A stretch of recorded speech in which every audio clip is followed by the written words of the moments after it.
जय हिंद दोस्तों, रक्षित खन्ना के चैनल में आपका स्वागत है। दोस्तों कैसे हैं आप? उम्मीद करता हूं कि आप अच्छे होंगे। दोस्तों आज के इस वीडियो में मैं आपको नई जानकारियां दूंगा 8 सीपीसी से संबंधित और डीएडीआर के आंकड़ों से संबंधित कुछ नई जानकारी आई है मेरे पास।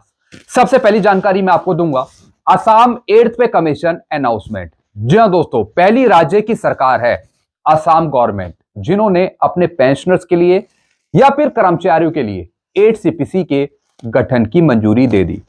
यानी असम गवर्नमेंट ने बताया कि आगे चलकर हम फायदा देंगे 8 सीपीसी का कर्मचारियों को या फिर पेंशनर्स को। साथ ही साथ इन्होंने बताया कि कब से लागू होगा 8th पे कमीशन। तो दोस्तों इसकी एक छोटी सी रिपोर्ट में आपको आगे समझाऊंगा। फिर दोस्तों कुछ जानकारियां मैं आपको दूंगा डीएडीआर के आंकड़ों के बारे में।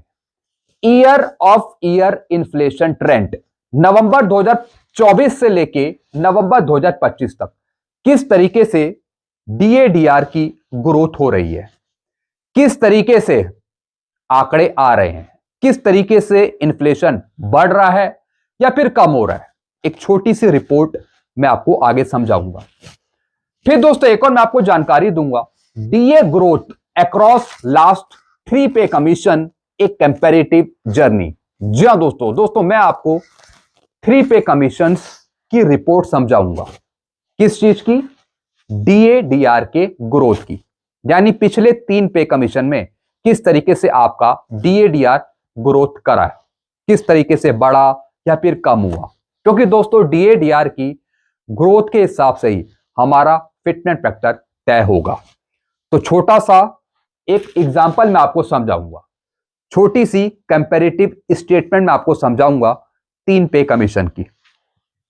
फिर दोस्तों एक और मैं आपको जानकारी दूंगा लेटेस्ट फिटमेंट फैक्टर प्रोजेक्शंस। जी हां दोस्तों, यानी दोस्तों कुछ एक्सपर्ट हो गए या फिर फाइनेंशियल एनालिस्ट हो गए या फिर स्टाफ यूनियंस हो गए, इन्होंने फिटमेंट फैक्टर पे कुछ सुझाव दिए हैं।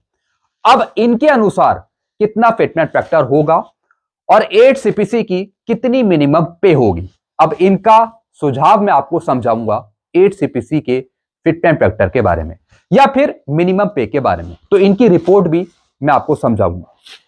फिर दोस्तों एक और मैं आपको जानकारी दूंगा, लास्ट इंफॉर्मेशन मैं आपको दूंगा detailed report central pay commissions minimum pay fixation evolution. जी हां दोस्तों, यानी 5वें पे कमीशन से लेके अगर हम 8 सीपीसी तक बात करें तो पुराने पे कमीशन में कितनी आपकी मिनिमम पे थी और अब 8 सीपीसी में कितनी मिनिमम पे होने वाली है, इसकी जानकारी मैं आपको दूंगा।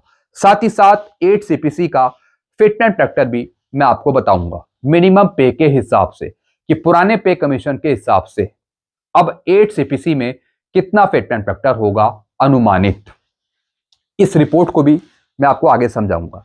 तो दोस्तों बस यही रिपोर्ट्स हैं, यही जानकारियां जो मैं आपको देने वाला हूं, इसलिए इस वीडियो में आप शुरू से लेकर आखिरी तक बने रहेगा। जानकारियों में आगे बढ़ने से पहले एक छोटी सी अपील मैं आपसे करूंगा और अपील है चैनल सब्सक्राइब की। देखने में आया है पेंशनर्स वीडियो तो देख रहे हैं लेकिन अभी तक चैनल को सब्सक्राइब नहीं किया। ऐसे कितने पेंशनर्स हैं?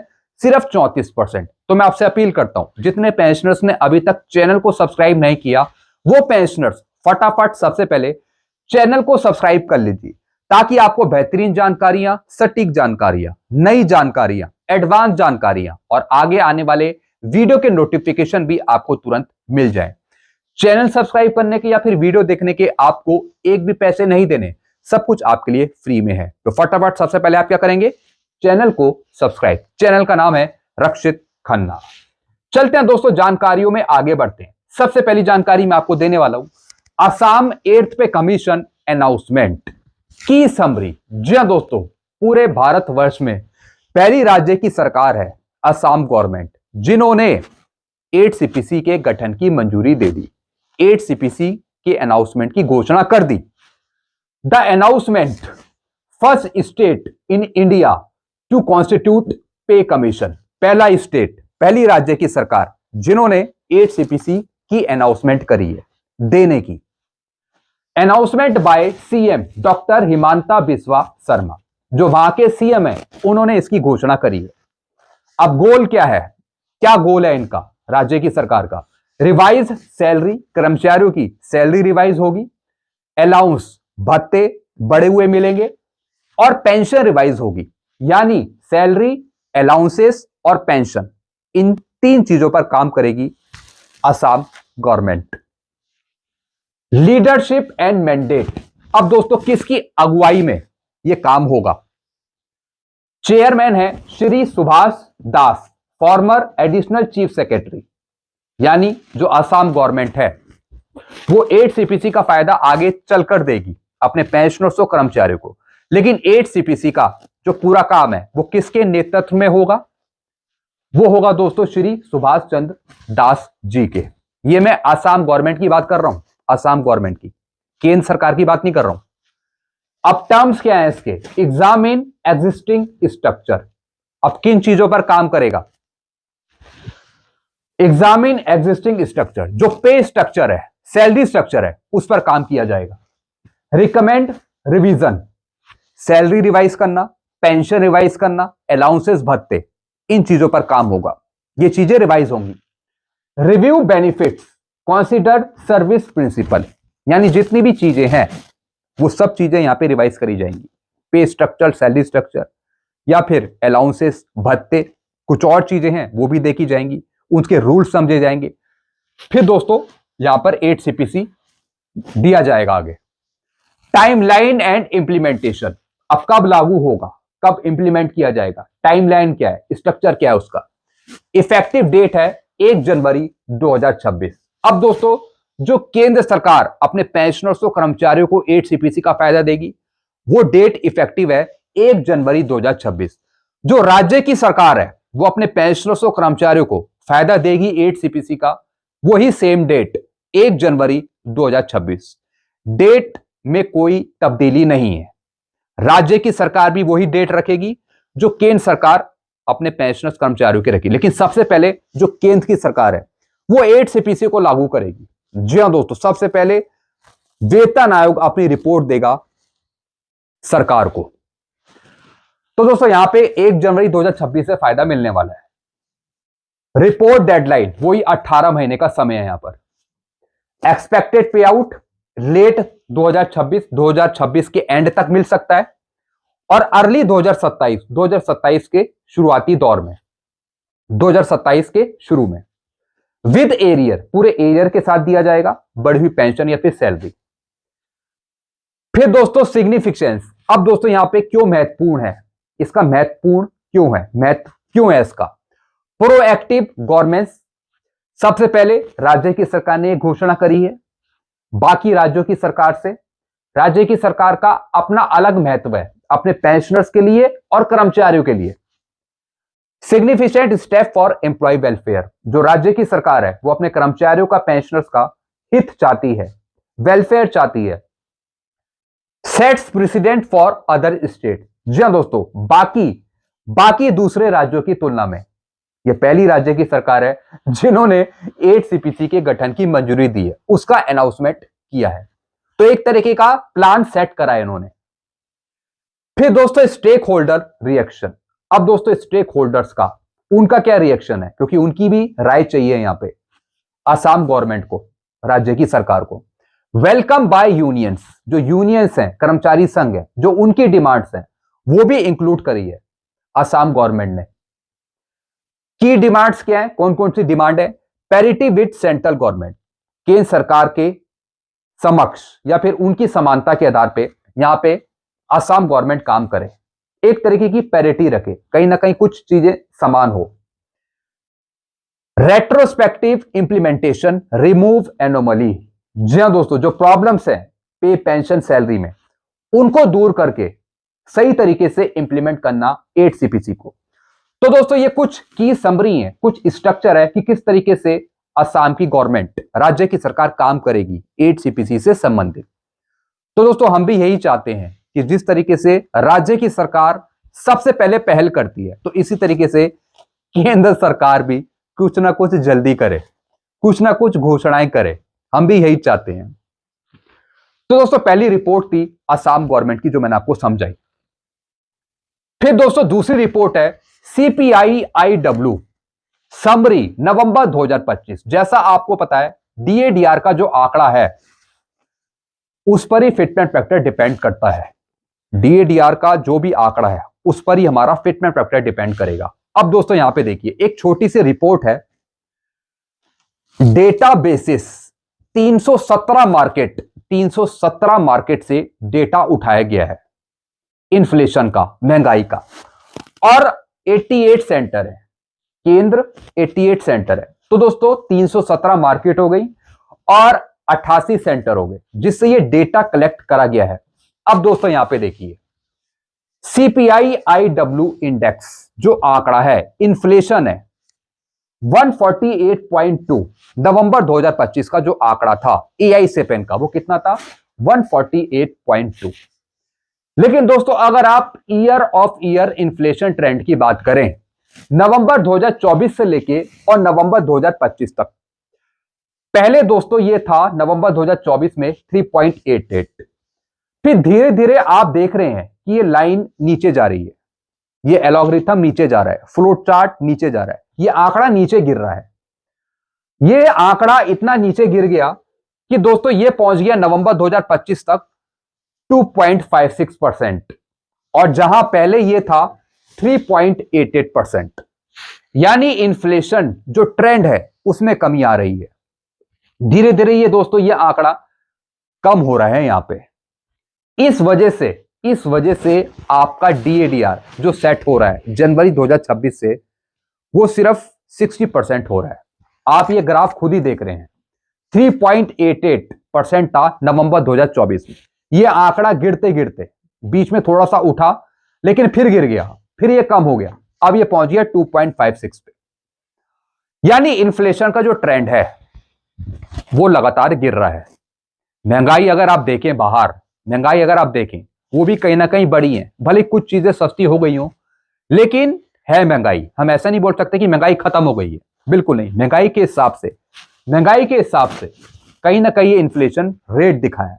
तो दोस्तों ये डाउन हो रहा है ग्रोथ, ये ग्रोथ एकदम से डाउन हो रही है। अब दोस्तों अगर मैं एक और आपको स्टेटमेंट दिखाऊं, ये डीए की ग्रोथ है। फिफ्थ सीपीसी में 1996 से 2006 तक फिफ्थ सीपीसी में ये 74% डीए ग्रोथ होता था, 74%। सिक्स सीपीसी में सबसे ज्यादा ग्रोथ हुई 125% की, सबसे ज्यादा ग्रोथ डीए में 125%। पहले भी हुई है डीएडीआर में ग्रोथ। लेकिन दोस्तों अगर मैं 7 सीपीसी की बात करूं, यानी अभी के पिछले 10 सालों की, उसमें आपका डीएडीआर की ग्रोथ है सिर्फ 60%। यानी पहले आपका डीएडीआर था मॉडरेट राइज पे, बढ़ रहा था, फिर बढ़ा यहां पे 6 सीपीसी में, इन्फ्लेशन दिखा, बढ़ा। लेकिन 7 सीपीसी में दोस्तों ये डाउन हो गया, 125% था पहले जब 7 सीपीसी शुरू हो रहा था, 1/1/16 से 125% था। लेकिन अब जब 7 सीपीसी खत्म हो रहा है और अब 8 सीपीसी का कार्यकाल शुरू हो गया, तो आपका डीएडीआर सिर्फ 60% ही पहुंचा। किस वजह से? इस वजह से जो मैंने आपको पहले वाला आंकड़ा दिखाया, जो ट्रेंडिंग इन्फ्लेशन है, महंगाई का ग्रोथ है यहां पे, वो 3.88% से लेकर ये 2.56 पहुंच गया। इस वजह से आपका डीएडीआर 1/1/26 से सिर्फ 60% ही रुक गया। हालांकि अभी मिलेगा आपको आगे 60% पर ये रुक गया पिछले 10 सालों में। तो दोस्तों ये कहीं ना कहीं प्रॉब्लम है, ये कहीं ना कहीं प्रॉब्लम है, और इसका असर फिटमेंट फैक्टर में भी पड़ेगा। तो दोस्तों आपने इस आंकड़े को समझा, पहले 74%, फिफ्थ सीपीसी में, सिक्स सीपीसी में 125%। ये टॉप लेवल ग्रोथ है। सिक्स सीपीसी में सबसे कम 60%। चलिए दोस्तों एक और रिपोर्ट में आपको समझाता हूं, और ये रिपोर्ट है लेटेस्ट फिटमेंट फैक्टर प्रोजेक्शंस की। अब दोस्तों यहां पर 3 सोर्स हैं, एक्सपर्ट हो गए, फाइनेंशियल एनालिस्ट हो गए, और स्टाफ यूनियंस हो गई। इन तीनों ने अलग अलग फिटमेंट फैक्टर का सुझाव दिया है, और इन तीनों ने अलग अलग मिनिमम पे बताई है। अब दोस्तों यहां पे देखिए, सबसे पहला है the realistic view 2.15 fitment factor. अब ये किसने कहा है? जो एक्सपर्ट हो गए, जैसे किसके? WI ऑन के या फिर लाइव मिंट के जो एक्सपर्ट हो गए, वो बता रहे हैं 2.15। फिटमेंट फैक्टर सरकार कंसीडर कर सकती है, वो दे सकती है। और मिनिमम पे यहां पे बताई है 18,000 से बढ़कर 38,700। गवर्नमेंट इतनी आपकी मिनिमम पे कर सकती है। फिर दोस्तों यहां पर दूसरा है द मिडल ग्राउंड, यानी बीच का फिटमेंट फैक्टर। यह किसने बताया? फाइनेंशियल एनालिस्ट, जो वित्तीय सलाहकार हो गए, जो वित्तीय चीजों को सोचते हैं समझते हैं, उनके द्वारा बताया जा रहा है 2.46 फिटमेंट फैक्टर, यानी मिनिमम पे 40,280, 18,000 से बढ़कर। लेकिन जो यूनियन है, कर्मचारी संघ है, वो डिमांड कर रहे हैं 2.86 से 3.0 के बीच फिटमेंट फैक्टर सरकार दे।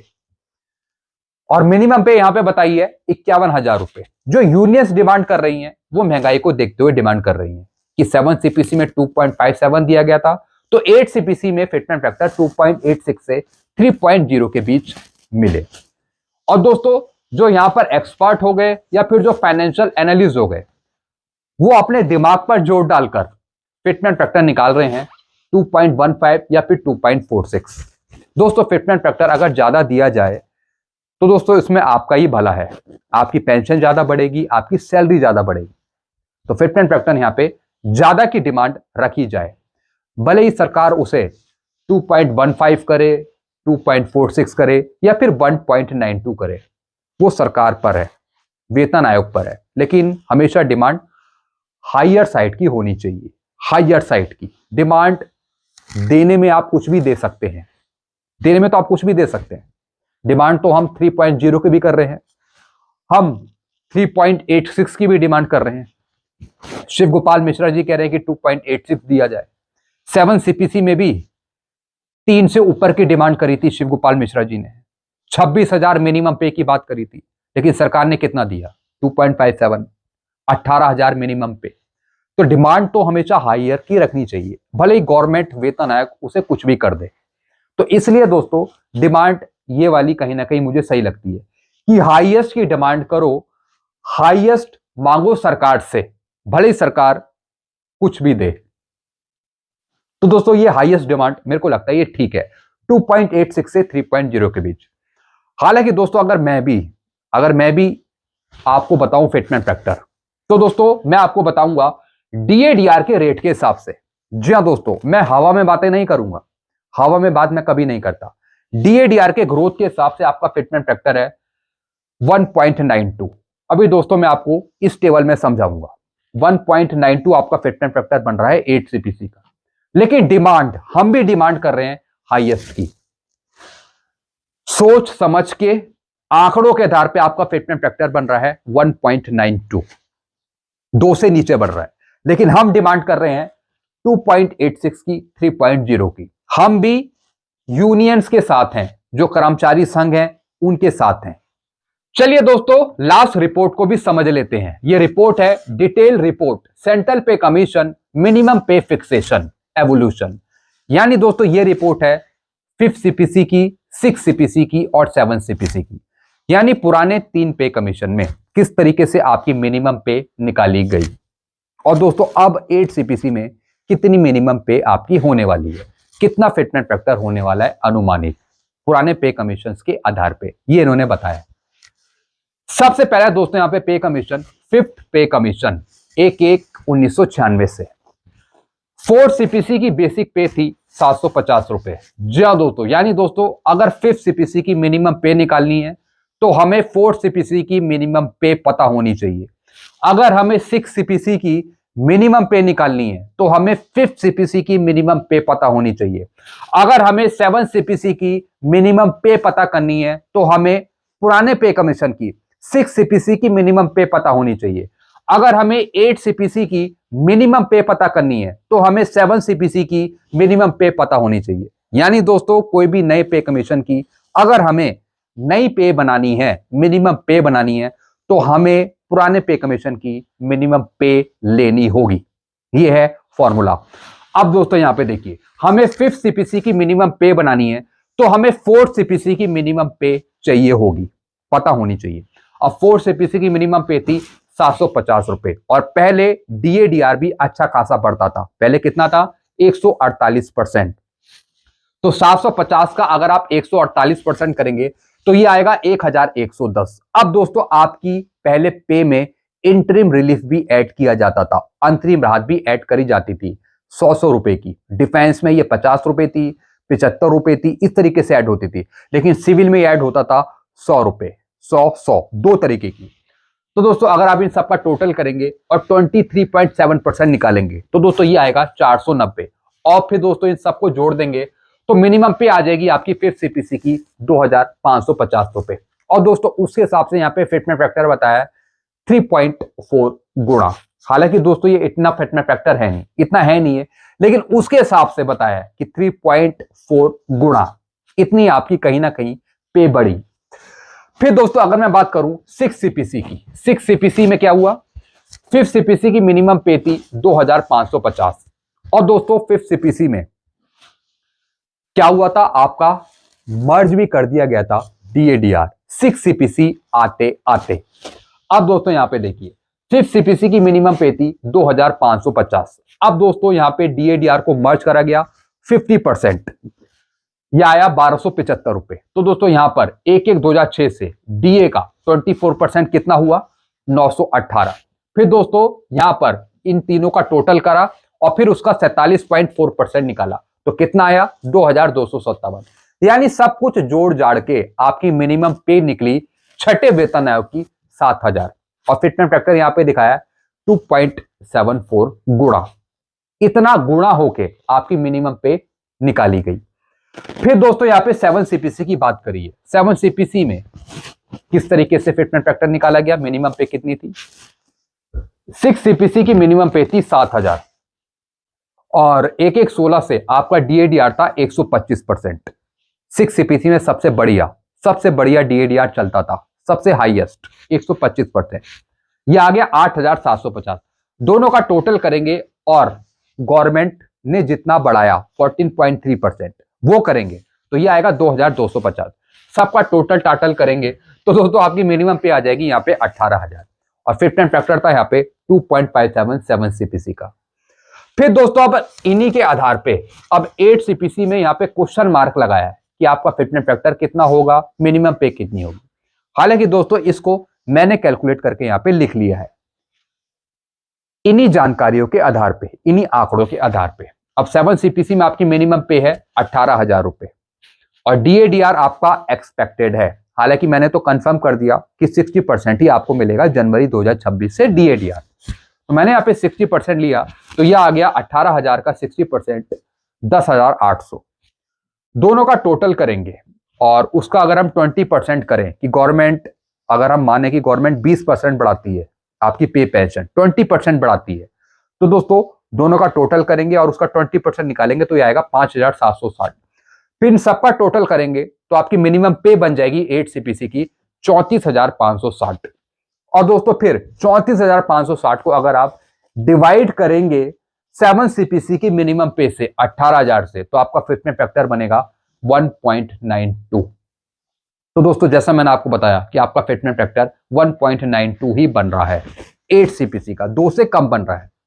बाकी डिमांड हायर की रखी है 2.86, 3 के आसपास, 2.57 से ज्यादा दिया जाए जैसे कि यूनियंस भी डिमांड कर रही है।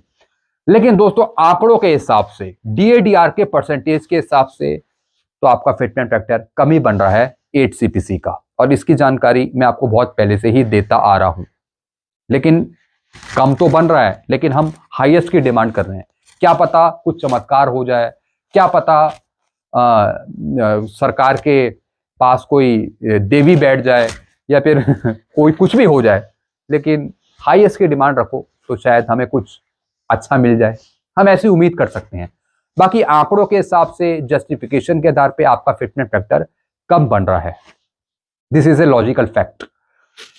लेकिन दोस्तों देखते हैं आगे क्या होता है, क्या चमत्कार होता है, क्या फिटमेंट फैक्टर गवर्नमेंट डिसाइड करती है। क्या गवर्नमेंट 2.15 देगी, 2.46 देगी, 2.86 या फिर 3 देगी, वो बाकी वेतन आयोग और सरकार पे ही छोड़ते हैं।